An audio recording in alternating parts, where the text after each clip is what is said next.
sei se saiu bom, acho que saiu mais ou menos. Mas é que eu não toco sempre violino. A história do violino na minha vida foi depois que eu já estudava piano. Mas o piano é um instrumento muito solitário, porque ele já tem tudo, né? Ele já tem os baixos, já tem os agudos, né? Você toca com duas mãos, acompanhamento, melodia. E eu queria tocar junto com pessoas, né? E piano é uma coisa muito pesada para você ficar levando para lá e para cá. E eu estudava também com aula particular, eu não estudava em conservatório. Em conservatório você se reúne com as pessoas. Enfim, um dia abrindo o jornal, eu vi o anúncio, né? Que tinha um maestro que estava fazendo teste para pessoas entrarem, mas a premissa era que não soubesse, nunca tivesse pegado um instrumento de cordas. E eu nunca gostei muito de cordas. Meus irmãos tocavam de ouvido, violão, contrabaixo, tinha um conjunto de rock, né? Mas eu nunca me interessei por cordas, não. E fui interessada em tocar em grupo. E fui lá ver, fiz o teste, tinha que cantar uma melodia. Aí eu passei e a gente começou. Esse instrumento, vocês acham que é fácil? Parece fácil, né? Mas principalmente eu tocando, vocês devem ter percebido alguma desafinação, algum arco esbarrando e assobiando em corda. Por quê? Porque eu não toco direto mais, né? É um instrumento que ele te exige demais, os instrumentos de corda, principalmente afinação e ouvido bom, porque eles não têm traste, você tem que saber exatamente o ângulo que você coloca em cada corda, senão você vai tocar duas cordas ao mesmo tempo. O braço aqui no começo, ele dói desesperadamente. Você não aguenta ficar 15 segundos assim. Quando você não faz exercício e você pegou o instrumento pela primeira vez, você vai no máximo aguentar 1 minuto assim, porque começa a doer aqui o músculo.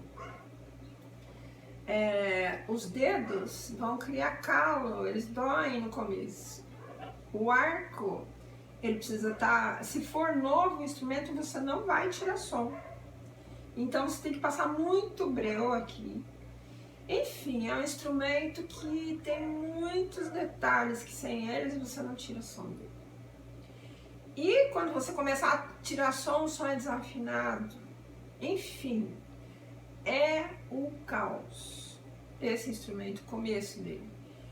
E eu admiro assim, o violão eu acho mais difícil ainda, porque o violão, ele tem umas posições doídas e você ainda tem que fazer muita força para tirar som, muito mais força do que aqui nessa posição.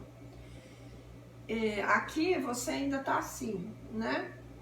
No violão, essa posição é pior ainda para você tirar som. Aqui é mais fácil porque você ainda tem o peso da lei da gravidade que puxa, fica mais fácil. Enfim, primeira semana eu pensei que eu não ia conseguir tirar nada de som, nada. E pela dor que eu sentia, né, aqui embaixo, muita dor, muita dor. A posição dele, para quem nunca tocou, é terrível, terrível. E eu já tava quase desistindo na primeira semana. Aí na segunda semana já começou a melhorar. E olha que eu já tinha conhecimento musical. Imagina que as pessoas que nem conhecimento musical tinham ali. Eram duas, né? A dificuldade terrível desses detalhes nesse instrumento, mais a dificuldade da leitura. Enfim, eu acho que foi por isso que eu não desisti, porque eu tinha já a leitura, né, musical. Mas o tempo foi passando e o maestro era muito bom, excelente maestro. Em 3 meses ele começou a ensinar o vibrato. Vibrato é isso aqui que você faz isso, ou então você pode fazer isso. Esse é o vibrato, né? Faz uó, uó, uó, uó, uó. Por isso que esse negócio tá. Enfim, depois de 3 meses nós começamos a treinar o vibrato. E a coordenação para você? Com uma mão você faz esse movimento e você tem que puxar a outra. Tenta você em casa fazer isso para ver se você consegue ao mesmo tempo. Puxa essa mão e essa aqui faz isso aqui. Você vai ver que você vai ou você vai fazer isso ou você vai fazer isso. Então tinha mais isso, a coordenação. E sabe o que estimulava a gente? Era todo mundo junto. Era umas 100 pessoas numa sala aprendendo vários instrumentos ao mesmo tempo, que eram cordas, mas era violino, né, que eu escolhi, viola, violoncelo, contrabaixo. Os contrabaixos ficavam lá atrás. E um ajudava o outro, porque era muita gente junta. Depois o grupo foi melhorando. E as pessoas do grupo se transformou, numa orquestra se transformou numa camerata, ficaram os melhores, ele escolheu os melhores e ficaram. Mas o que eu achava fantástico era que todas as pessoas ali não sabiam nada do instrumento, e elas foram juntas, né? Era um grupo, depois se transformou numa camerata, mas tinha acho que umas 30 ou 40 pessoas na camerata. Era muita gente que começou do nada. Isso dava toda uma diferença naquele grupo. Seria a única orquestra do mundo, se ficasse boa como orquestra, seria a única orquestra do mundo onde todos começaram do zero, os instrumentos. E depois de 9 meses a gente gravou um disco com a mulher do maestro tocando piano, que ela tocava muito bem, ela era concertista. Ele já tinha ganho prêmios de violinista na América Latina, e a família inteira de músicos. Então era um pessoal muito capaz, né, que cuidava, tomava conta. Mas foi acontecendo uma outra coisa. Todo mundo foi melhorando, certo? E depois de 4 anos juntos, as pessoas ali começaram a querer se sustentar com música. E a gente já tinha tocado em muito lugar, em São Paulo, no interior, no Rio de Janeiro. A gente viajava muito, na TV Cultura aqui, gravou vários documentários sobre nós. E depois de 9 meses a gente gravou esse disco. E nós chegamos a acompanhar o pianista João Carlos Martins, né, que hoje é regente aqui no Brasil. E ele tocava muito naquela época, né? O João Carlos Martins, ele... Nossa, foi fantástico. Quando a gente tocou com ele,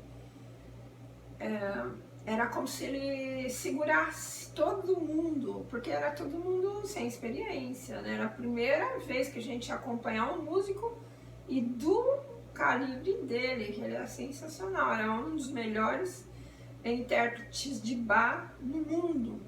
E a gente ia acompanhar uma peça com ele. Era como se ele tivesse segurado a gente. Era como se ele tivesse sustentado a gente. E tiveram outros acontecimentos muito legais.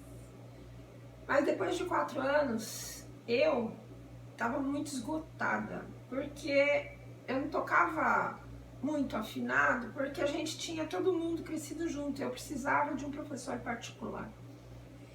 E em contrapartida a isso, eu fiquei sabendo que o maestro já dava aulas para muita gente ali.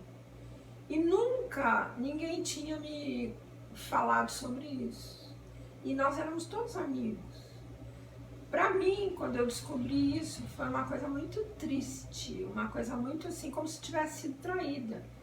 Porque todo mundo estava indo muito bem e tendo aula particular com ele. E eu não. Eu nem sabia que ele estava fazendo isso. E nós que éramos amigos, um ia na casa do outro, ninguém tinha comentado nunca isso comigo. Daí eu percebi que a amizade era uma coisa à parte. O que importava para cada um ali era ter o seu lugar ao sol. E independente se aquele seu amigo tivesse junto ou não, cada um estava pensando em si, né? Todos ali estavam pensando em si individualmente.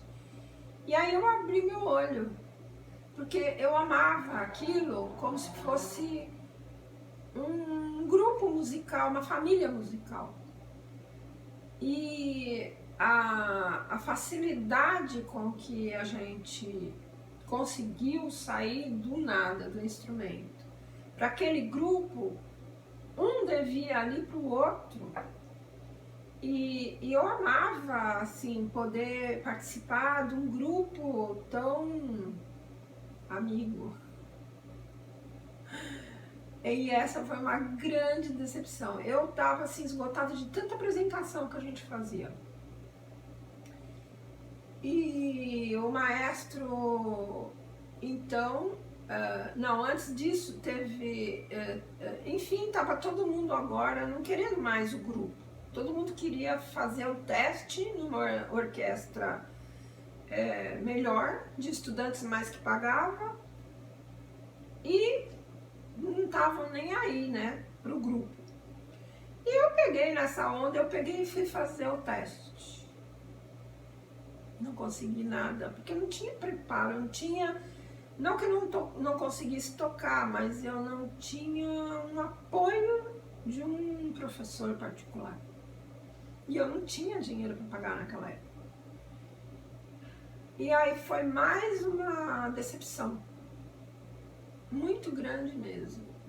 Ou seja, eu estava num grupo que eu adorava, porque eu tinha entrado ali não por causa do instrumento, por causa do grupo. Eu queria também acompanhar, então, fazer o mesmo que eles estavam fazendo, mas eu não tive condição de acompanhá-los.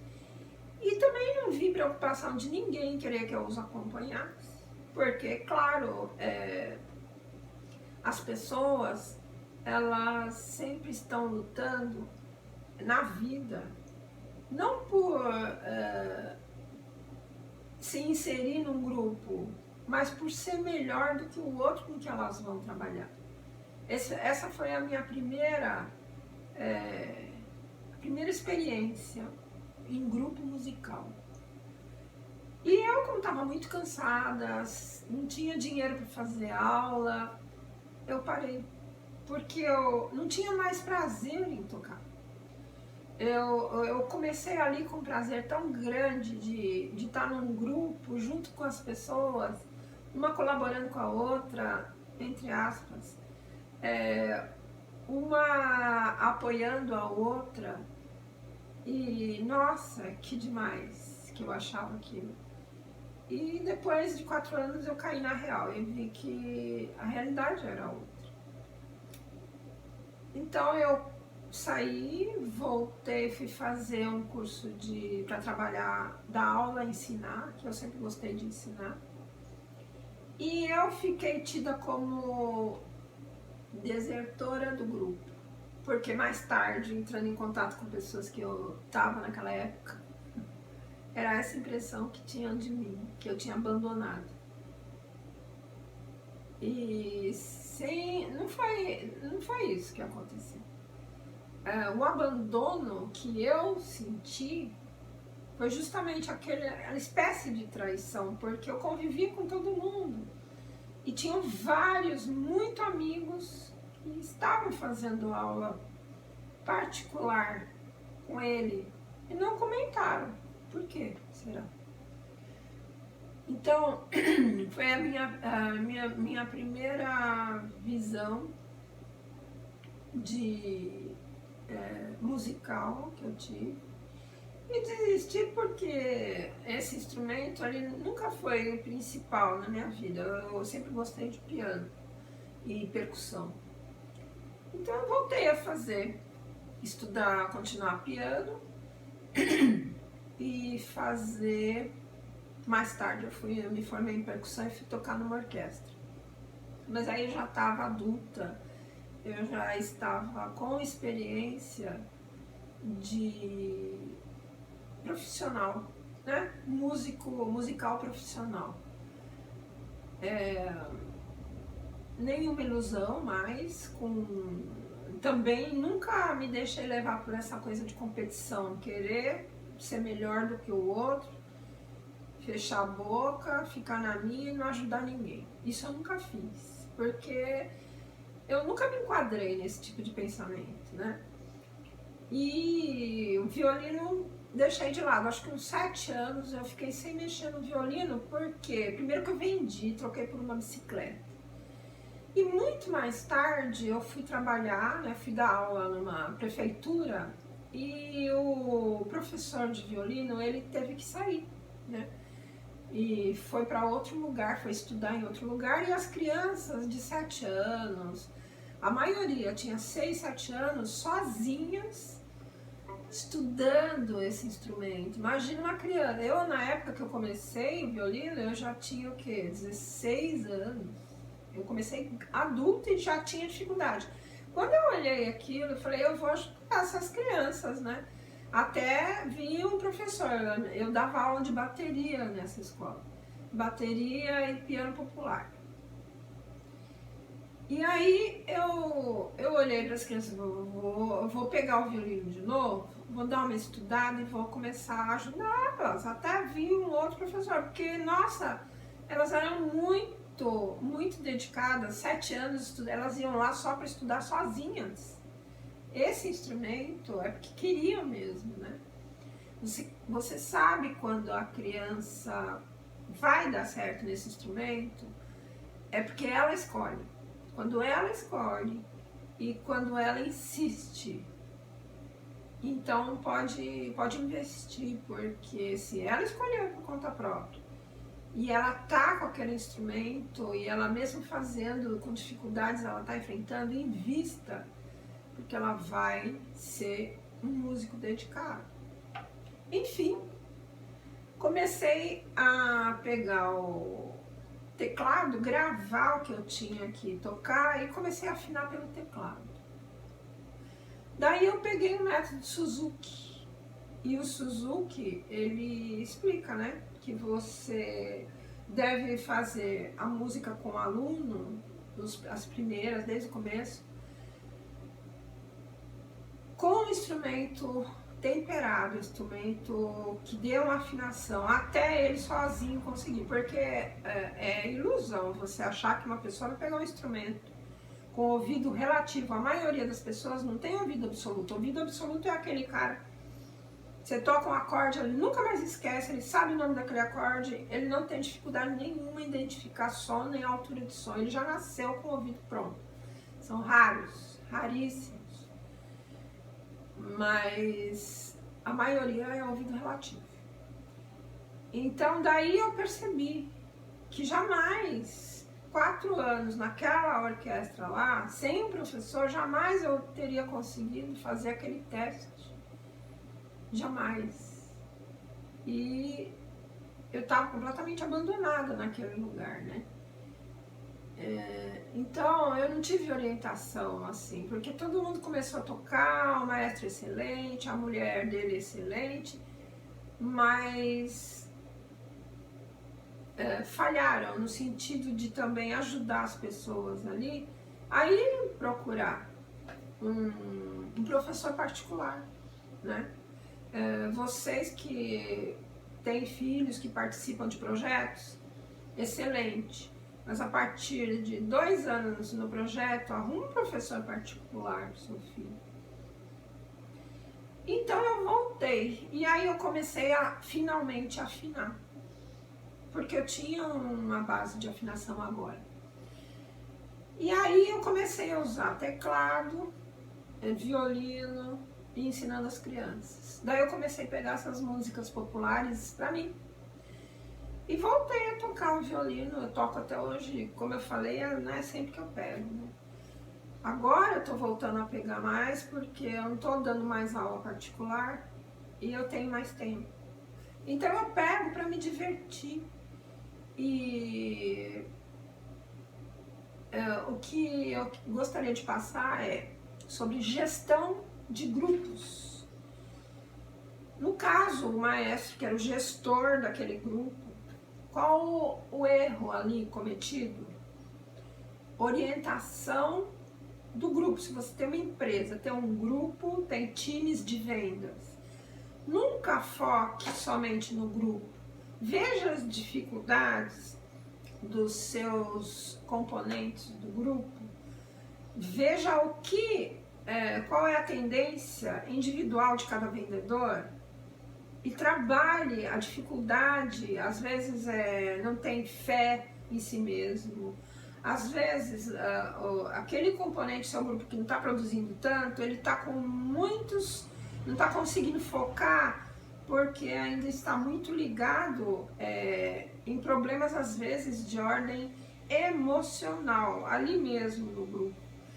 Então tem que tratar cada um como um indivíduo, se você quer que aquele grupo produza.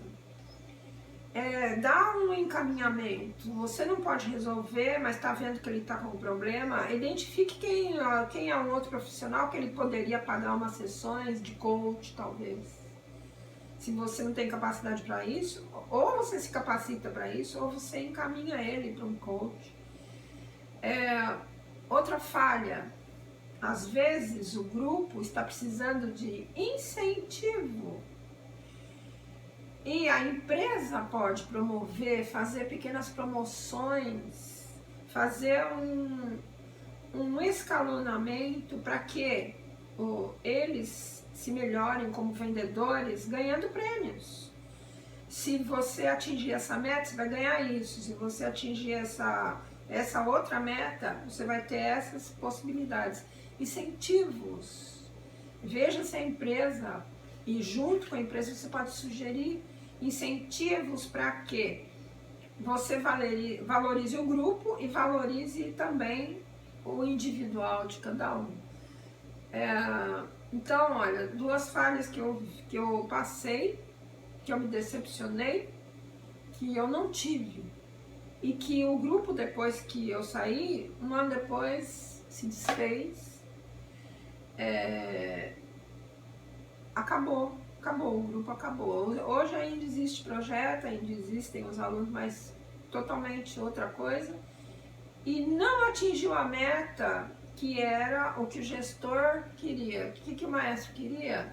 Levar o grupo para Berlim, porque já era um grupo, o único grupo que tinha no mundo conseguido surgir do nada e tinha atingido aquele nível. Ele não conseguiu atingir a meta. Por quê? Porque ele fechou os olhos para o que estava acontecendo. Os músicos se dispersaram porque arrumaram outras orquestras para estudantes, ganhando. E ele não se atentou a esse problema. Segundo motivo de dissolução, não teve um trabalho especial para acabar com a competição de um para outro que começou a ter. Não era mais um grupo de amigos, eram competidores entre si. Quebrou toda a objetividade daquele grupo. Então, trabalhe isso com o seu grupo.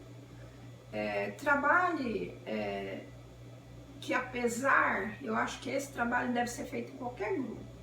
Apesar de cada um ter a sua capacidade, a cada um ter e poder almejar melhorar, tem que se melhorar a si mesmo, não é afundando nem puxando o tapete do outro. Se você deixa isso desenvolver, se você estimula isso no grupo, você acaba com aquele grupo. Porque você também precisa do quê? De um resultado de grupo. Você não depende só do resultado de um. O resultado do grupo, se você obtiver e você conseguir trabalhar cada um deles sanando esses 3 erros, você vai ter uma excelente equipe que vai produzir muito. Então era isso que eu gostaria de falar, dentro dessa experiência musical que eu já tive, e que você atente bem para os componentes do seu grupo, para que ele seja imbatível na sua empresa. Até a próxima.